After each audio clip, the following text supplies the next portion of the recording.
La vie en vrai. La vie en vrai. Alors, nous arrivons au week-end de Pâques et il y a le fameux agneau de Pâques mis à l'honneur dans nos assiettes. C'est une tradition qui continue pour la plus grande joie, évidemment, de nos papilles. Nous sommes avec Odile Canon, qui est éleveuse ovine en Indre-et-Loire. Bonjour.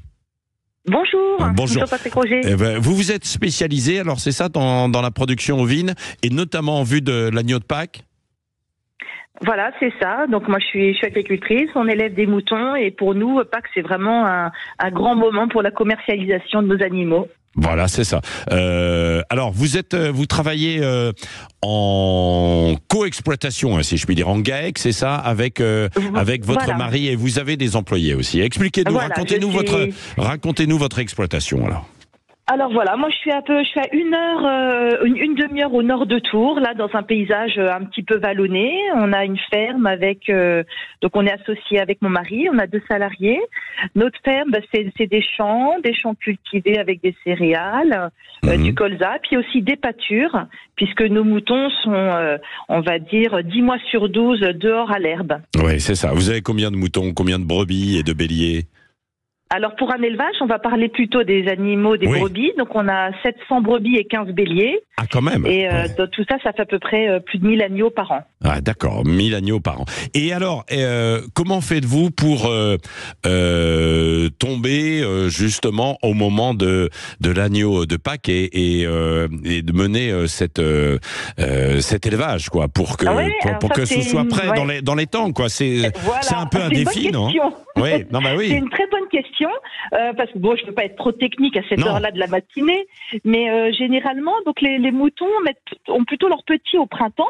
Ouais. Et donc, vous comprenez bien que si les moutons ont leurs petits au printemps, on peut pas avoir d'agneaux à Pâques parce qu'ils sont pas assez gros. Ouais. Et donc, nous, on fait en sorte on ait des brebis qui aient leurs agneaux donc plutôt à la fin de l'année d'avant. Ouais. Vers le mois de novembre, pour que les agneaux qui partent, ils ont à peu près 40 kilos. Voilà, c'est pas des petits bébés, c'est des agneaux qui ont déjà 4-6 mois, 40 kilos.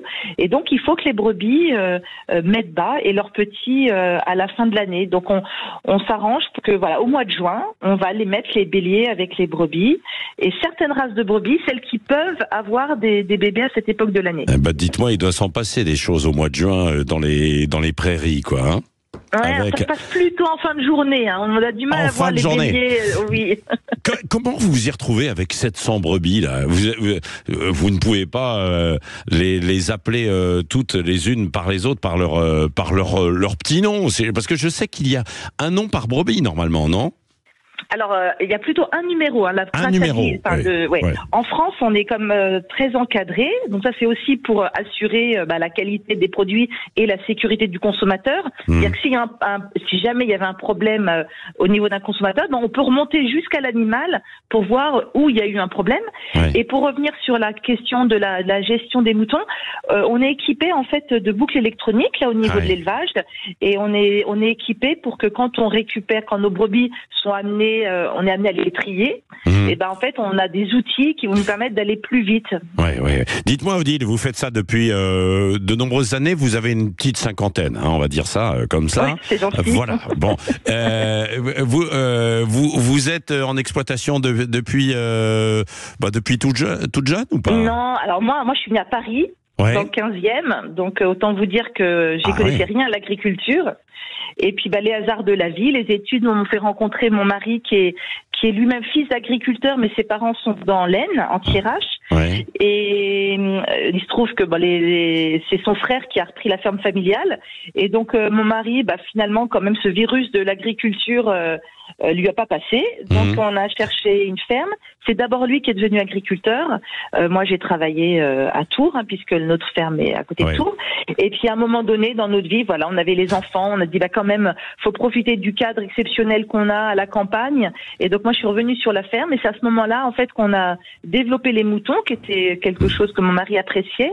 Et moi, je me suis mise dedans. J'ai beaucoup aimé. Maintenant, c'est moi qui m'occupe du troupeau. Ouais, vous avez beaucoup aimé, pour votre plus grand bonheur. Encore 2 dernières petites questions. La première, est-ce que il y a une concurrence étrangère pour l'agneau de Pâques?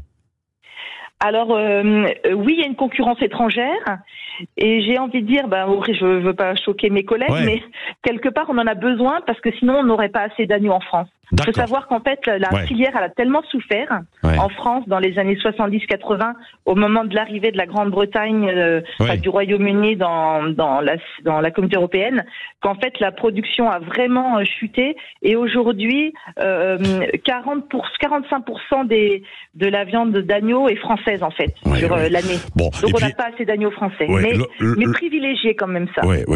L'autre question, je veux pas que ce soit un piège, mais vous connaissez la tradition de l'agneau pascal ou pas ? Oui, très bien. Alors, moi, je suis chrétienne, je suis pratiquante, donc c'est vrai que pour moi, ça a aussi du sens. Bon, ben voilà, et donc vous pratiquez l'agneau pascal, c'est le sacrifice, en fait, c'est cela. Bon. En fait, c'est vraiment la libération du peuple d'Israël quand il est sorti d'Égypte, et donc c'était un moyen de préserver les Israélites qui allaient s'enfuir, et donc ils ont sacrifié l'agneau, ils ont mis le sang au-dessus du linteau de leur porte, et comme ça, ils ont été épargnés.